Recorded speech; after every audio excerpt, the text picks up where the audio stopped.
I never thought that I would be making this video, but here we are. After almost 10 years of having implants, I have decided to explant for many different reasons. So 10 years ago, in 2015, I was 28 years old and I decided to get breast implants, mainly because I just wanted a fuller bust. I was confident as is, but I still wanted to sort of complete like the voluptuous look that I had. I was like a small B cup. I had the booty and the hips and the thighs, and so I definitely wanted to go bigger.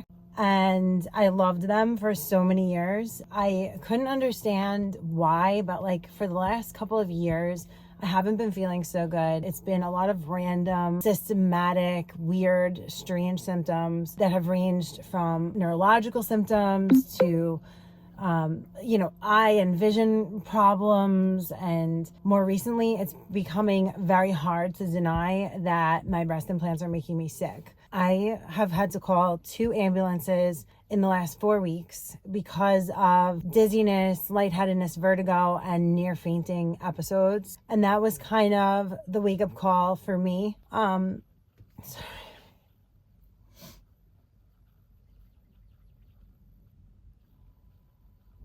This is going to be a very big change for me. I'm excited for the surgery. I'm also super nervous. It's not, like I don't want to explant, but I also don't want to be sick anymore. And I want to be healthy and I want to feel good. And I haven't felt good in a really long time. What good are they what good are implants if I'm not feeling good and they're making me sick? I feel like I'm dying sometimes. Like there are days when I feel like I'm literally dying. Having to call the ambulances 2 times this month was really a wake-up call for me.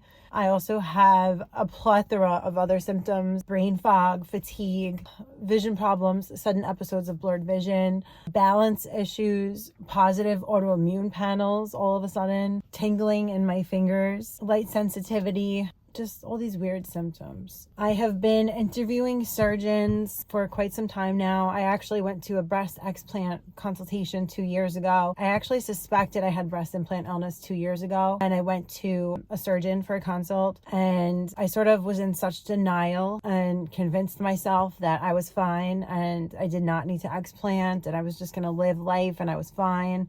And here we are 2 years later, and I'm dealing with the same thing, actually worse, way worse things. I am between 2 surgeons. One of them is Dr. Randall Feingold. He's in New York, and Dr. Rankin in Florida. This month, I will be flying down to Florida to meet with Dr. Rankin. I have to go to the best of the best. I have to go to the best surgeon that's going to give me the best result. Anyway, this is just going to be such a big change for me, and I'm excited and I'm nervous all at the same time. I just want to be healthy again. It's been such a long time of not feeling good, and I don't want to just survive. I want to live. I feel like I'm surviving every day. Like I'm just surviving. I'm not living. I'm always tired. I have no energy. I just generally don't feel like myself. We do a lot of comedy content and stuff, so sometimes it's a little weird talking about these things. I don't want you guys to feel like I hid this from you or whatever. I just kind of had to figure all of this out on my own first before I could talk to you guys about it. I've been to doctors literally every day, every single day, 5 days a week for the last month or month and a half. And it's been a really tiring and scary road. I'm hopeful that once I get my implants out that I will feel so much better. I'm hoping that my autoimmune panels will return back to normal once I explant. Many of you also know that it took us so long to get pregnant and conceive, and I suffered from secondary infertility for 4 years. It was there. I can't even tell you like the amount of tears that I cried over those 4 years not being able to conceive, and we were able to eventually. But I was planning on breastfeeding London for a year. Breastfeeding, I feel, is a very bonding experience as a mother. Something so special about it. And now I have to cut that short. And London is my last baby. I'm not going to have any more kids. So it's upsetting that I have to, that I had planned on breastfeeding for a year, and now I have to cut that short because I have to get my surgery done ASAP. Now I have to stop breastfeeding. Also, I know that a lot of moms do formula, and like that's totally fine. We've been like supplementing formula right now too, but I'm really upset that I won't be able to breastfeed her. And it's my last kid, so I'm really not happy about that.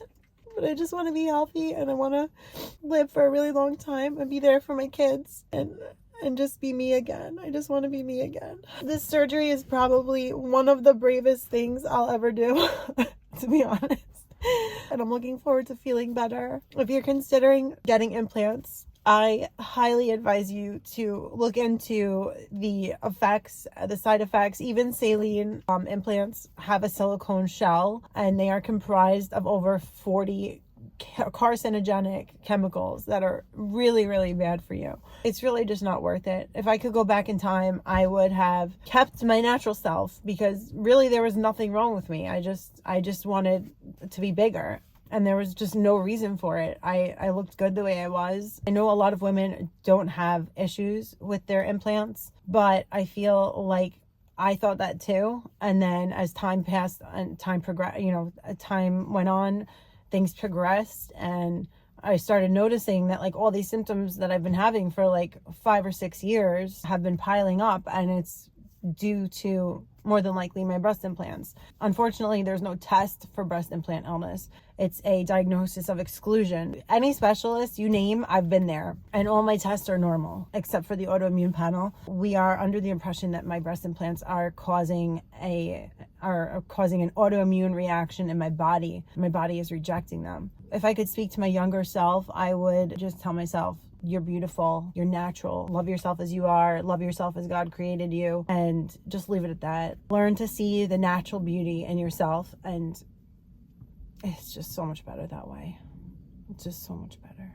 Probably schedule my surgery for sometime in September, October. I will take you guys with me on the journey, the trip, the surgery, the recovery process, and all of that. But I really just wanted to come on here and be honest with you guys and tell you what's been happening. And I hope that by sharing my story, I can maybe help another woman out there who's either going through the same thing, or a woman who's considering implants, or I just want to get the word out there, the experience that I'm having, in hopes that I can help someone. I have considered a fat transfer after I explant. However, that can also aggravate the immune system, and I don't want to do anything that's going to aggravate my immune system any more than it already is. I'm skipping the fat transfer for now, but at this point I just want to be myself. I just want to be natural. Thank you guys for watching. I'm going to keep you posted on my journey, and if you guys have experienced anything similar or have any advice for me, please drop it in the comments and let me know. I love you guys. I'll talk to you later. Bye.